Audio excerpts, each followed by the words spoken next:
नमस्कार मित्रांनो, लक्ष्मीच्या पावलांनी या मालिकेच्या आजच्या भागात आपण बघूया कलाच्या गाडीचा ऍक्सिडेंट झालेला असतो. कला कशीबशी स्वतःला सावरते आणि गाडीचा दरवाजा उघडून पटकन ती बाहेर आलेली असते. गुदमरायच्या आधी ती बाहेर आलेली असते.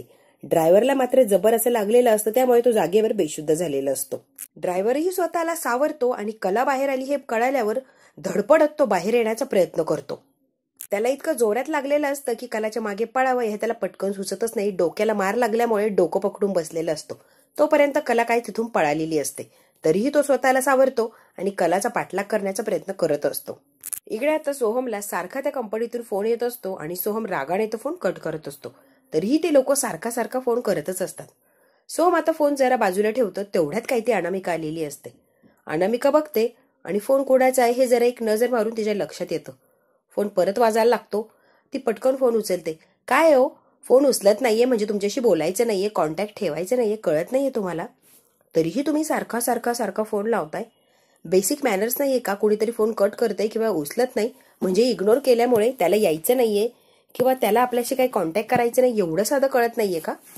आणि हो, तुम्ही जर त्याच्या टॅलेंटवर त्याला काम दिलं असतं तर 100% तो आलाही असता. एक वेळ सगळं काही त्याने माफ करून तो तुमच्याकडे काम केलं असतं. पण असं फेकलेल्या तुकड्यावर जगायला तो काय लाचार आहे का? स्वतःची अक्कल नाहीये का त्याला? स्वतःची बुद्धी नाहीये का त्याची?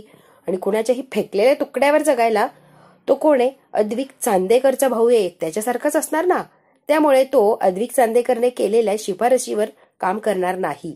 त्याला स्वतःच्या टॅलेंटवर काहीतरी करून दाखवायचंय. अनामिका आता नको ती बडबड करत असते. याला काय म्हणायचंय, याला काय वाटतंय, याचा काही एक संबंध नाही. तीच मात्र मनाने बडबड करत सुटलेली असते. नवीन आर्टिस्टला तुम्ही काम देत नाही मला माहिती की, आणि ह्याला बरं दिलं.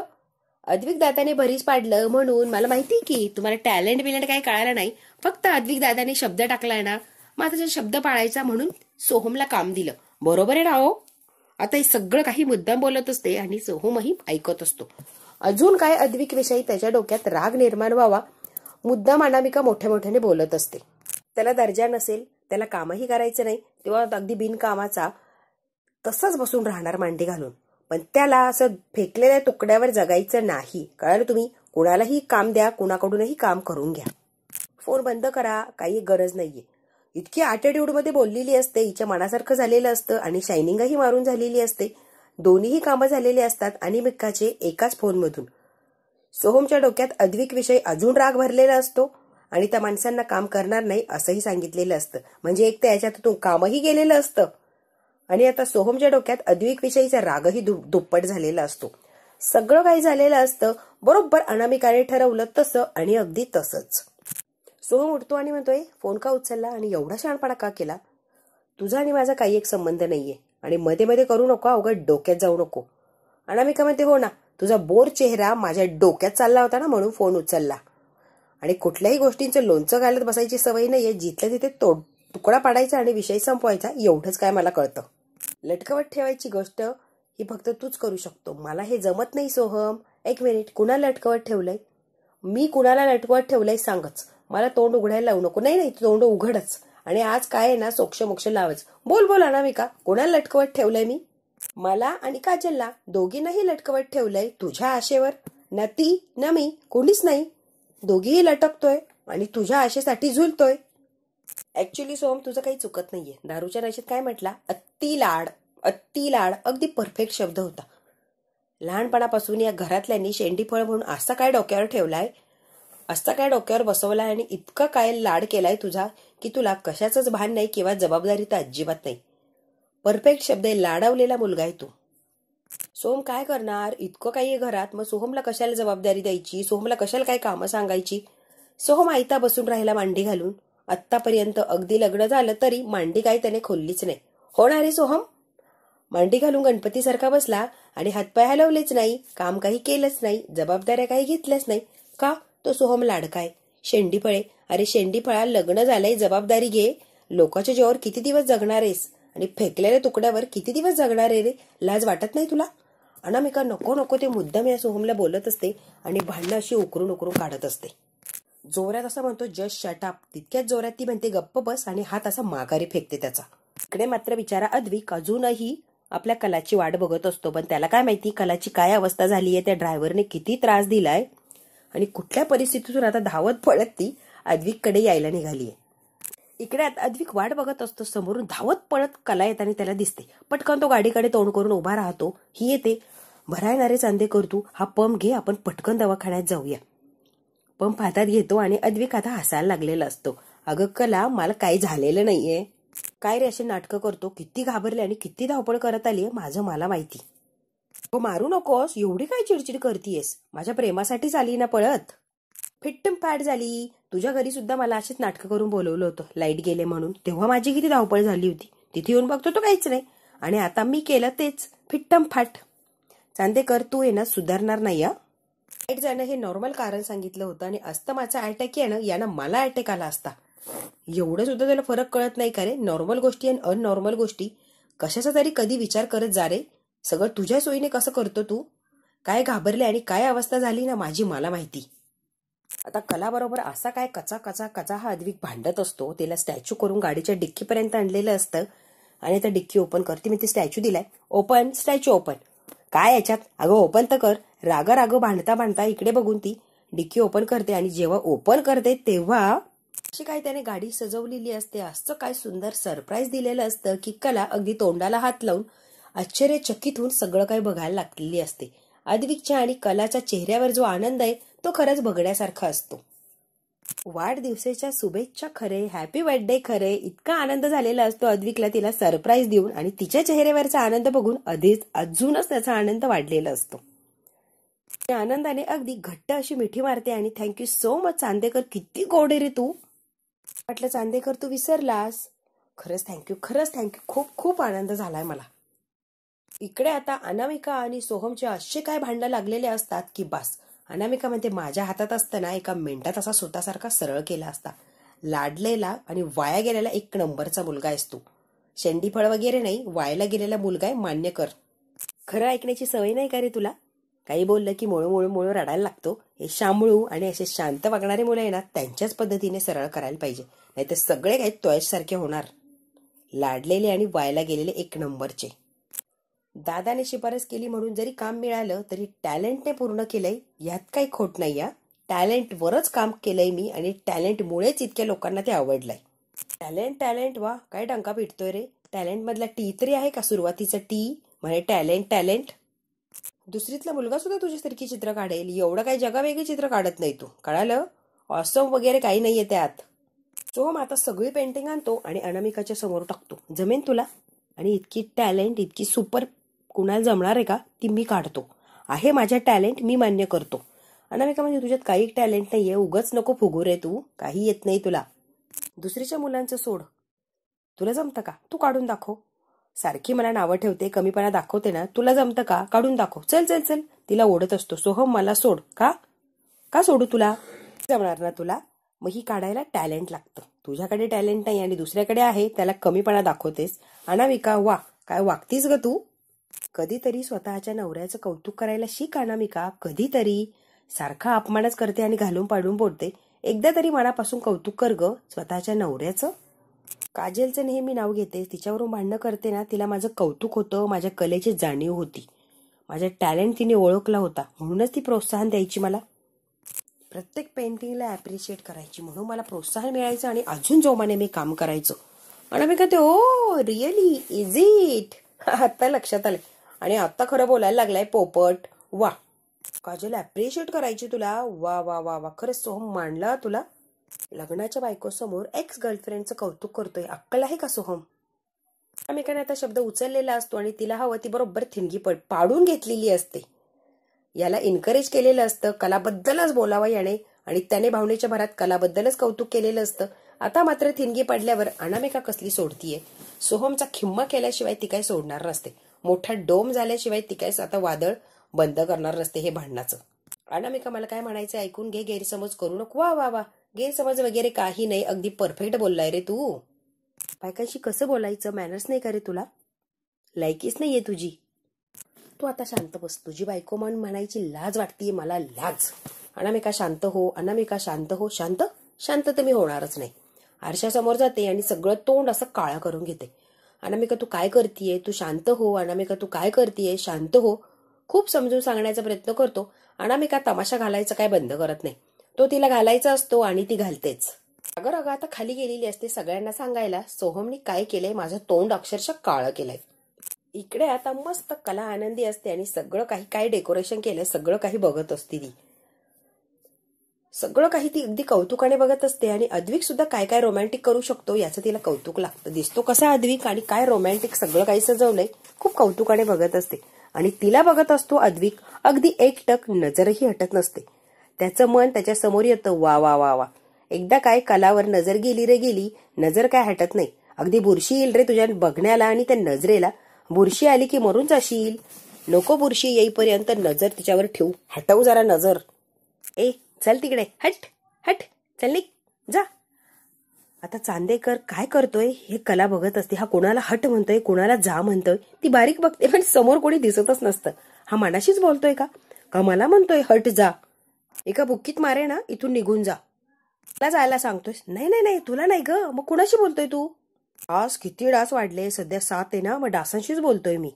डास दिसताय का? मला वाटलं तुला भास होताय. ए मला कसले भास, मला काय भास बीस होत नाही. रोहिणी आता इकडे आबांकडे येते. बराच वेळ झाला, कला पोहोचायला हवी होती. एकदा अद्विकला फोन करून विचारतं का डॅड? आबा म्हणतात वय वय रोहिणी, फोन लावून विचारतोच मी अद्विकला. अरे अद्विक, कला पोहोचली का आणि सरप्राईज आवडलं का? ती पोहोचली सुद्धा आणि कला म्हणते आजोबा खूप आवडलंय मला सरप्राईज. आता मात्र रोहिणीला राग आलेला असतो. सगळं काही केलं तरीही कशी इथून पळून त्याच्याकडे गेली. आजोबा तुम्ही सगळ्यांनी आणि चांदेकरनी माहिती असून सुद्धा मला कळू दिलं नाही. काय आजोबा? अगं कला, सरप्राईज होतं मग कसं तुला सांगायचं? हो आबा, कळतंय मला. अनामिका आता खाली काळं तोंड घेऊन आलेली असते, रडत असते, नाटक करत असते. वा वा वा वा, काय तमाशा करावा तो फक्त अनामिकानेच. एक नंबर अशी नाटकी आणि तमाशाखोर ती पोरगी असते. खाली येते आणि रडत असते आणि सोहमचं नाव सांगत असते. माझ्या खोलीत गेले आणि सोहम बद्दल सांगायला लागलेली असते. अनामिका एकही मिनिट सोहमचं घराणं केल्याशिवाय तिला जातच नसतो. इकडे आता रोमॅन्टिक रोमॅन्टिक आणि फक्त रोमॅन्टिकचपणा चाललेला असतो. असं काय तो हॉल सजवलेला असतो आणि कलासाठी असं काय मोठं सरप्राईज असतं अजून. बापरे. अद्विकचा हा आगळा वेगळा आणि नवा कोरा चेहरा बघून कला थक्क झालेली असते. अद्विक असाही वागू शकतो हे तिने पहिल्यांदाच बघितलेलं असतं. Thank you so much, happy birthday happy birthday happy birthday. ती तेवढ्याच वेळेस थँक्यू थँक्यू असं म्हणत असते. इन्स्टॉलमेंटमध्ये माझा वाढदिवस का साजरा करतोय मला सांगतो का? मग अशी गाडीत, आता ह्या कॅफेमध्ये काय चाललंय कळेल का मला? टप्प्याटप्प्याने करतोय का? कला खूप आनंदी असते आणि त्याहूनही अद्विक आनंदी असतो. केक कापायला लागलेली असते, तो केक कटच होत नसतो. चाकू खोटा आहे का? खरा चाकू मागवायचा का, मग केक कट होईल का ग? कटच होत नाहीये हा केक. काकू चाकू म्हणून आता धावत पळत गेलेला असतो अद्विक. इकडे आता अनामिका रडत असते आणि सोहमने कसा तिच्यावर अन्याय केला, कसं भांडण केलं, अत्याचार केले, आता तो रजनीला आणि सरोजला सांगत असते. सरोज म्हणते उलटा सुलटा काही बोलू नको आणि असा विचार करू नको. असं कोणी विचार करतं का? मी काय करू तुम्हीच मला सांगा. अशा परिस्थितीत मी कसं वागायला हवं? माझा नवरा बायको असून सुद्धा दुसऱ्याचा कोणाच तरी विचार करतो, स्वतः काही कामधंदा करत नाही आणि उलट मलाच बोलतो आणि माझ्याशीच असं वाईटपणाने वागतो, तर मी विचार कसा करू? सरोज म्हणते म्हणजे सोहम आणि काजल पुन्हा? हो, तुम्ही जो विचार करताय अगदी ते आणि तसंच आहे. त्याच्यासाठी काही चांगलं करायला गेलं ना ती प्रत्येक वेळेला सांगतो अनामिका तू हे केलं, काजलनी हे असं केलं असतं, काजलनी हे तसं केलं असतं, काजल अशी म्हणाली असती. प्रत्येक वेळेला काजल काजल काजल. आमच्या बेडरूम मध्ये आमच्या दोघांपेक्षा काजलच जास्त राहते. जे काही नाटकं करत असते ही अनामिका आणि सोहमच्या विषयी यांच्याही मनात आता विष भरत असते. ती किती चांगली, ती किती ग्रेट, किती सगळं काही सहन करते हे दाखवण्याचा प्रयत्न करत असते. माझं आहे ना अस्तित्वच संपलंय, आमच्या दोघांमध्ये काहीच नाहीये. आमच्या दोघांचं जरी लग्न झालं तरी ती आहे त्याच्यासोबत, मी नाहीच आहे कुठेच नाहीये मी. कोण समजतो हा बायकोला? घरी आणलं आणि लग्नानंतर वाटतेल तसं वागतोय. बायको म्हणून मलाही काही अपेक्षा आहे, काही आहे ना, तरी खूप ऍडजस्ट करायचा प्रयत्न केला. सोहम मात्र सुधारण्याचं नावच घेत नाहीये. माझं अस्तित्व, माझं वेगळंपण, माझे विचार, माझं प्रेम नको का त्यानं जपायला? तो काही एक जपत नाही. सारखी काजल काजल आणि दारू पिऊन तमाशा करतो. बाकी काहीच उरलेलं नाहीये माझ्या आयुष्यात. सुखी संसार कुठे मला माहितीच नाहीये. सरोज आता जवळ येते. नको विचार करू, का शांत हो बरं तू. अनामिका प्लीज एवढीच वाईट वाटून घेऊ नको बरं. खूप समजून सांगण्याचा प्रयत्न करते सरोज आणि रजनी. पुरुष आपल्याला जसे वागवतात ना तसंच आपण त्यांना वागवायला लागलो तर त्यांना भावनांचे खरे अर्थ कळतात, तोपर्यंत कळत नाही. कळालं तुला अनामिका? स्त्री म्हणून तुझा हा अपमान मला आवडलेला नाहीये आणि यावर आपण सोहमशी बोलू आणि चांगलं त्याला खडसावते मी, तू बघतच राहा. अनामिका म्हणते मला कंटाळा आलाय, परत परत तेच तेच सारखं येणार, तेच तेच सांगणार. माझा नवरा माझा अजूनही कोणामध्ये तरी गुंतलेला आहे, माझ्याकडे लक्ष देत नाही, संसार काय आमचा चालू नाही. किती वेळा तुम्हाला सांगू आणि तेच तेच गारहाणं मी. मला आहे ना माझ्यातच काहीतरी कमी असं वाटायला लागलं आणि ती काजल ग्रेट आहे असं दिसतंय, म्हणूनच माझा नवरा तिच्याकडे अट्रॅक्ट होतो आणि सारखं तिचंच कौतुक करतोय. रडत असते, गाराणं करत असते, काजल सोहम यांचंच काय ते सांगत असते. ती कशी बिचारी गरीब सहन करते हे दाखवण्याचा प्रयत्न करत असते अनामिका. इतके महिने झाले लग्नाला तरीही तो समजून घेत नाही, प्रेमाने बसून बोलला नाही. प्रेम काय असतं, सुखी संसार काय असतो मला माहितीच नाहीये. एकदा सुद्धा समजून घेण्याचा प्रयत्न केला नाही, जवळ बसला, प्रेमाने वागला, बोलला, असं झालेलंच नाहीये. मला तर असं वाटायला लागलंय माझ्यातच काहीतरी कमी आहे, म्हणूनच सगळं काही घडतंय. सरोज म्हणते ज्या व्यक्तीचं चुकतं हे आपल्याला आणि सगळ्यांना ठाऊक असतं, त्यावेळेला त्या व्यक्तीच्या समोर कमकुवत पडायचं नसतं. त्या व्यक्तीला त्याची चुकांची जाणीव ही करून दिलीच पाहिजे. तो कसा चुकला किंवा तो चुकीचं वागतोय आणि मी हे सहन करणार नाही हे त्याला कळालंच पाहिजे. रजनी सुद्धा म्हणते संसारात एक माणूस चुकत असेल तर दुसऱ्याने असं खचून जायचं नसतं, खंबीरपणे उभा राहायचं असतं, अजिबात रडायचं नाही आणि आधी शांत हो. सरोजने आता अनामिकाचा हात पकडलेला असतो, तिच्या मागे रजनी ओढत ओढत आता सरोज चाललेली असते त्याला सोहमकडे घेऊन. खरं खोटं काय ते लगेच सोक्षमोक्ष लावायचं असतो. इकडे आता अद्विकने इतके काही चाकू आणलेले असतात, हवा तो आवडेल तो कुठलाही चाकू घे आणि कट कर ग बाई पहिले केक. हॅपी बर्थडे टू म्हणतो आणि केक कटच होत नाही. कलाला असा काय राग आलेला असतो, काय चाललंय अद्विक, काय चाललंय हे, केक कट का होत नाहीये. कला आता केक कट करण्याचा इतका प्रयत्न करते, इतके चाकू बदलते, पण केक काय कट व्हायचं नावच घेत नसतो. ते आता चिडलेली असते आणि रागात आलेली असते. अद्विक म्हणतो असं कसं होतंय, केक कसा कट होत नाहीये, काय झालं असेल ग खरे. चांदेकर चवीला भारी रे केक. चांदेकरने घरी बनवलेला असतो, इतका निब्बर तो केक झालेला असतो, काही केल्या कट होत नसतं. अद्विकनी सगळा जोर लावलेला असतो तेव्हा एवढासा कुठे तुकडा बाहेर पडलेला असतो. कला अशी काय जबर हसत असते कलावर. पण हे बघ चवीला भारी आहे एक नंबर, प्रयत्न केले ना, चवीला भारी एक नंबर, मजबूत टिकाऊ असा केक केलाय माझ्या नवऱ्याने. मला इतकी हसत असते, टणक केक टणक केक. ते कर मला भूक लागली रे, मला वाटलं मला केक खायला मिळेल, आता काय खाऊ मी. चिडून चिडून पोट भरलं असेल ना, कशाला केकची अपेक्षा करते माझ्या, बस चिडतच बस. अरे वा चांदेकर प्लॅनिंग सॉलिड केलंय हा. आता नाश्ता वगैरे सँडविच सगळं काही छान छान असं खायला आलेलं असतं.